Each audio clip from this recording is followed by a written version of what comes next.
Hello, everybody. Welcome to Premier League predictions for round 30. We have a rare midweek round in the Premier League. So Mikey and I are here early in the week. Quick little bit of housekeeping. We are recording this before we know what has happened in the FA Cup, which Mikey and I predicted at the back end of last week. So I do not have a score update for you, which is probably good news for me because I've probably sucked again and lost again, and it's getting more and more embarrassing. But you never know. It could be the opposite in the space-time continuum that you guys live in. We might have Preston and Bournemouth in the FA Cup semi-finals, Ben, and you might be clawing your way back in this prediction race against me.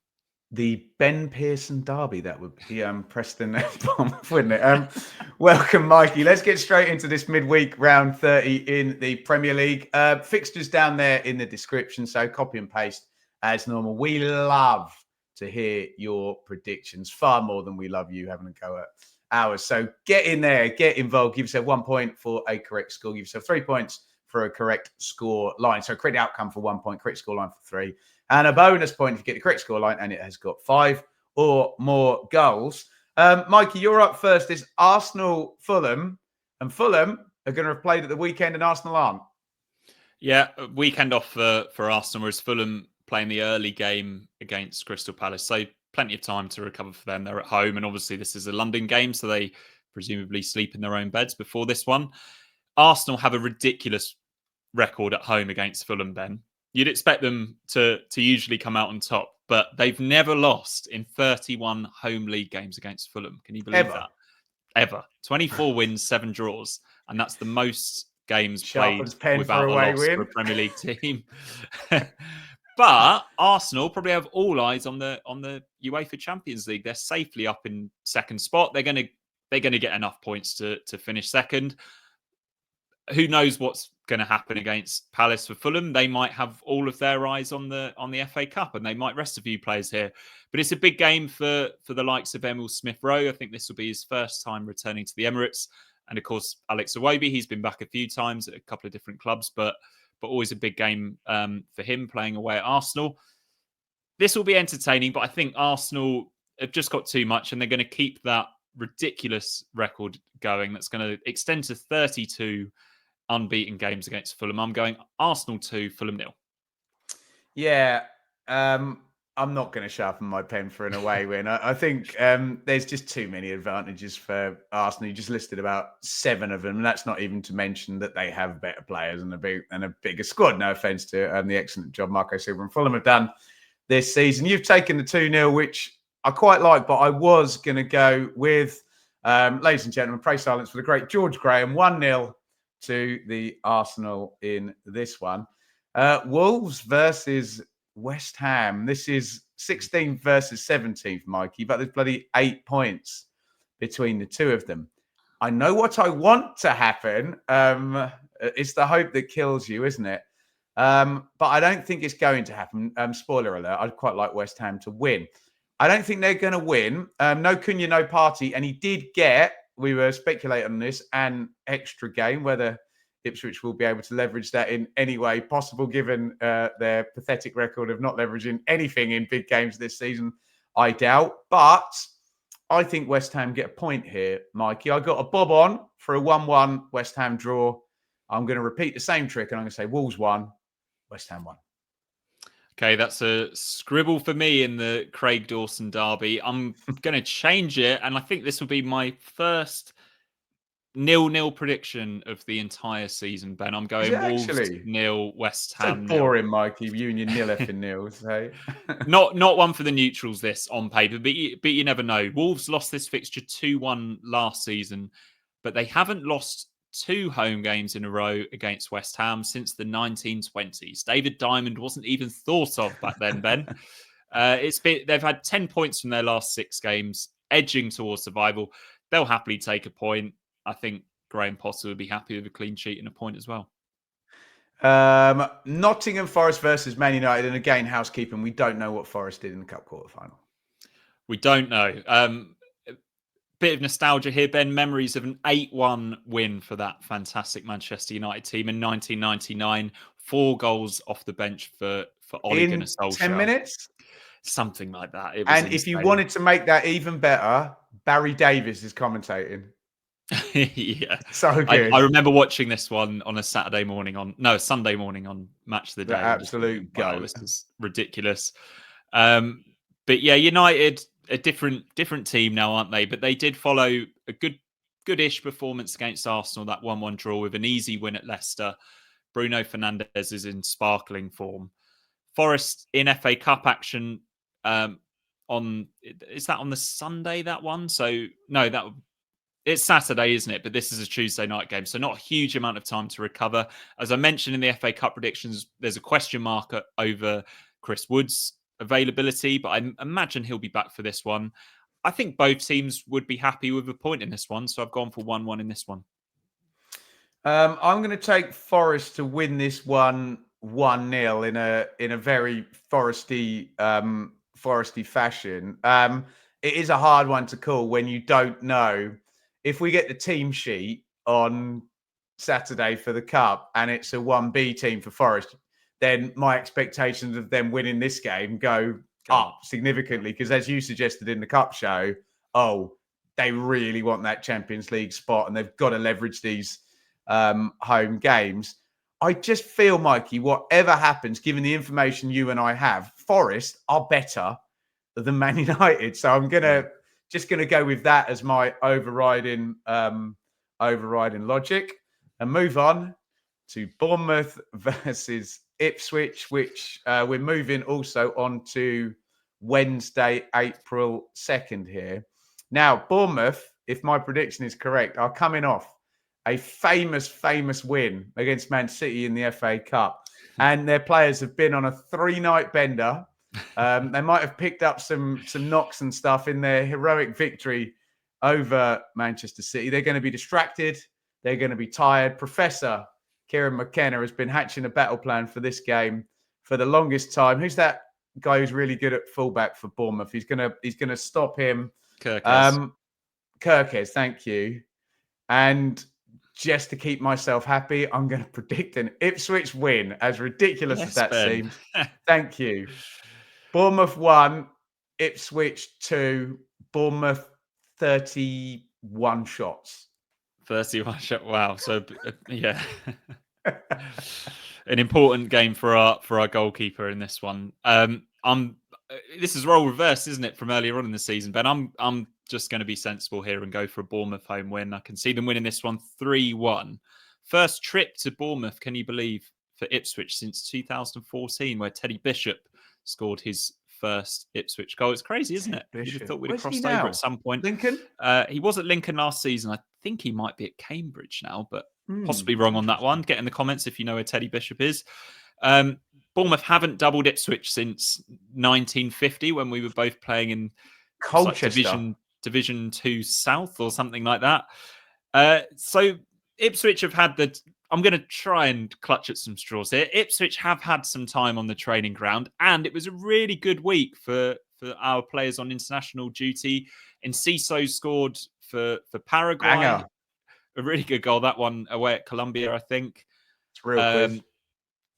That is the real quiz. And Cameron Burgess got get Premier League points for that. For Australia. I think he might have a chance of being in the first 11 in this one.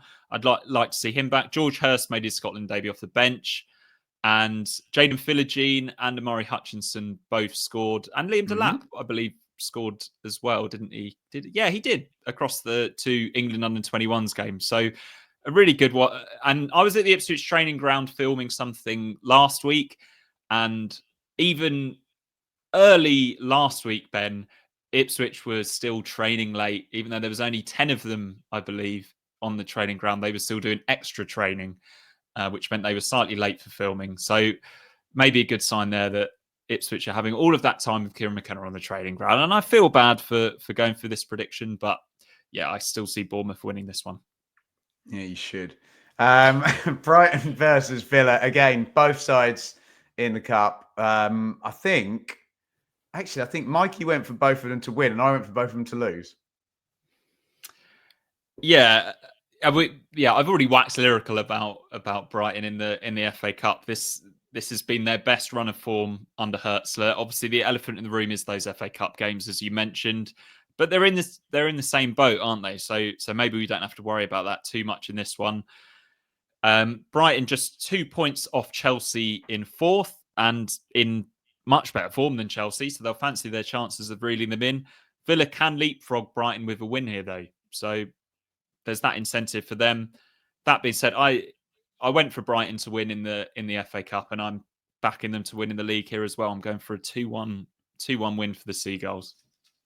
I'm going to take a 1-1 draw, Mikey. Part of it is me hedging my bets and not wanting to call double defeats across this recording session that we're doing right now. It's a bit of a nuisance scheduling, isn't it? Because it's almost like you mentioned on the Cup show, Villa and the focus on the Champions League bits and bobs, and the FA Cup for both of the sides as well. And it's like, do we really want to play this game in the middle of this week? Well, no, not really, essentially. So I'll just go for a 1-1, which I think they would both be happy with.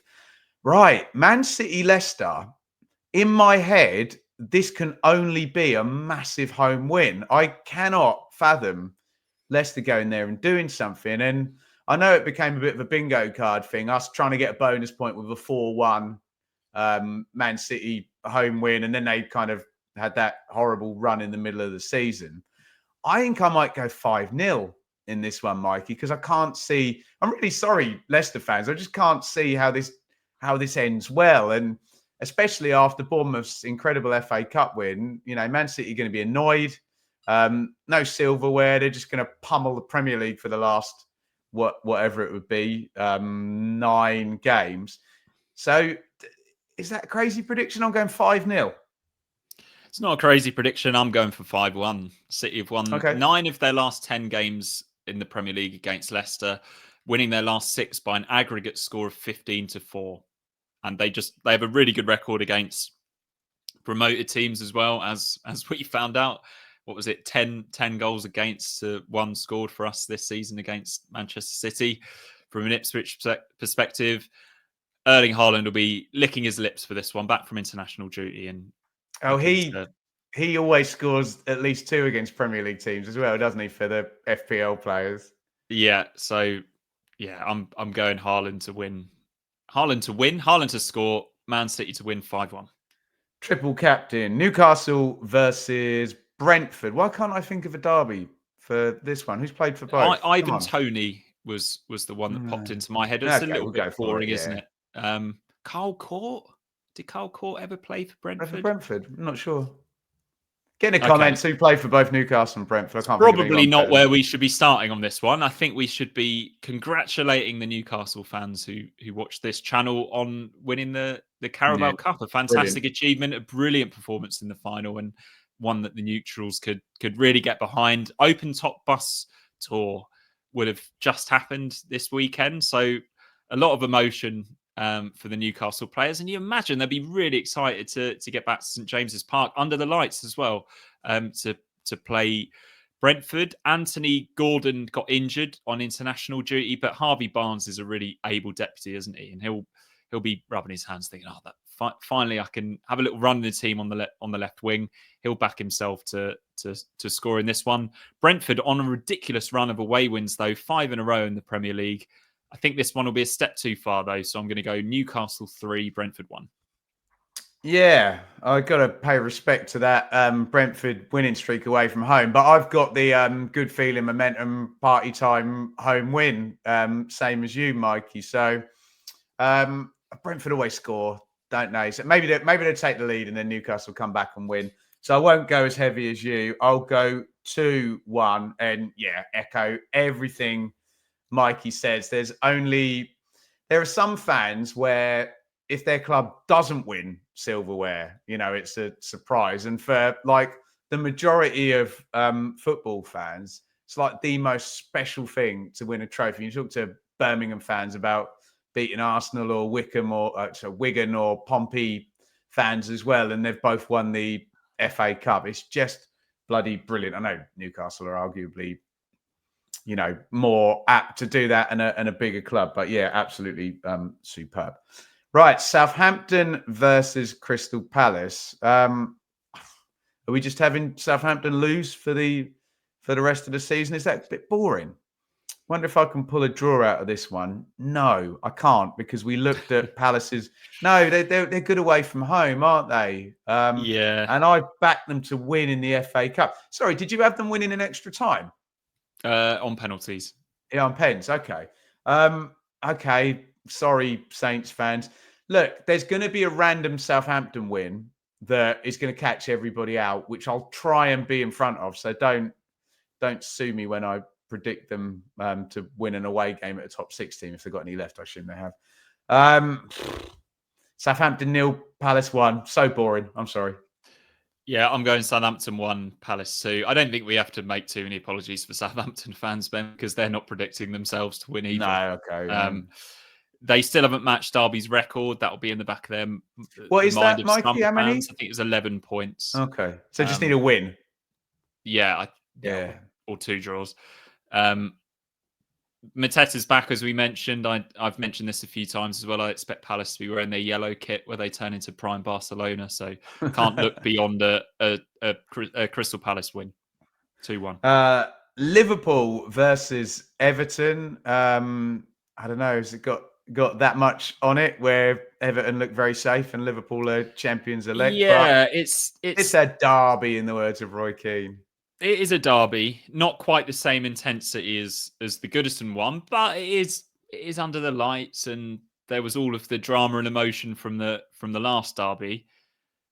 Liverpool will want to get one over on Everton, won't they? But Everton 9 unbeaten in the league, but drew 5 of the last 6. I think that run started with the 2-2 against Liverpool at Goodison, the rearranged game. Moyes had a really bad record at Anfield as manager in his first spell as Everton manager. Surprises me. And Trent Alexander-Arnold leaving, I guess that's an extra narrative. Will he get a good reception from the Liverpool fans in this one? They'll want to finish this season with a flourish, Ben, because that's all they can do now. They've pretty much got it wrapped up, but it's sort of lost a little bit of edge because of being knocked out of the Champions League and the Cups. Well, losing the cup final against Newcastle. So, yeah, they'll demand a home win here, and I think they'll get it. Fairly routine. Salah's going to score. Liverpool 2, Everton 0.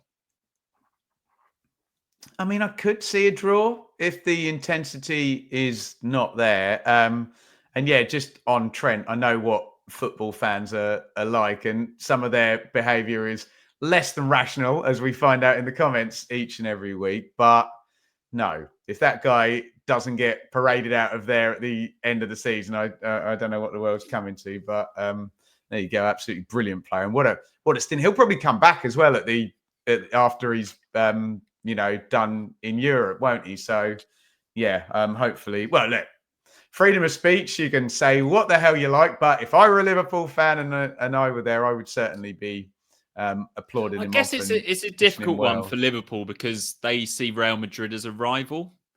Oh, right. So yeah, and they see themselves as sort of being on a par. And Trent Alexander-Arnold is a Liverpool lad, isn't he? So I guess it's a little bit more nuanced than that. But you look at the reception that someone like Alexis McAllister would get off Brighton fans, and Liverpool fans would be like, yeah, respect to them. He did a good job for them. Played really well for them, and he's made a step up that he wanted to do in his career. Football fans don't always think with that sort of logic, but I think that's how the Trent Alexander-Arnold move should be viewed. And the fact that he's going on a free is more the mistake of the club than anything that Trent Alexander-Arnold has done. No, I agree. And they're normally a pretty self-aware bunch. They're known, for applauding keepers on and, being pretty fair. So I'm sure they will be. Back to the prediction, though. I could see Everton kind of scrambling a 1-1. Oh, no. Maybe it'll be 1-1. And was that one where Origi scored right at the end? Maybe Liverpool will just, they will get a nice victory lap. Okay, let's go 2-1 Liverpool. I've talked myself out of it. Finally, on Thursday night, it is Chelsea versus Spurs. Mikey, I have not got a Scooby what to do with this. I'm thinking I might just throw a 3-3 out and just be done with it and not even explain. Should we do that? Yeah, No do it, Ben. explanation. 3-3. Yeah, I'm going 3-2 to Chelsea. The reverse fixture was 4-3. I think we're perfectly within our rights to do this. There we go. Please, in the comments, if you've got any logic for how you think Chelsea or Spurs could go, genuinely, we are all ears over here. Mikey, thank you for joining us. We've done a double recording here, so we will get you updated on the scores on the doors. Hopefully, there'll be time to fit one in before the weekend round in the Premier League. And hopefully, Mikey, I'm going to have got 2 wins and closed up the embarrassing gap, which going into FA Cup round is 14-7. Not great. Get involved in the comments. Enjoy it. Season's winding down now. There's only going to be a handful more of these after this one. And we thank you very much for watching, and we'll hopefully see you back end of next week.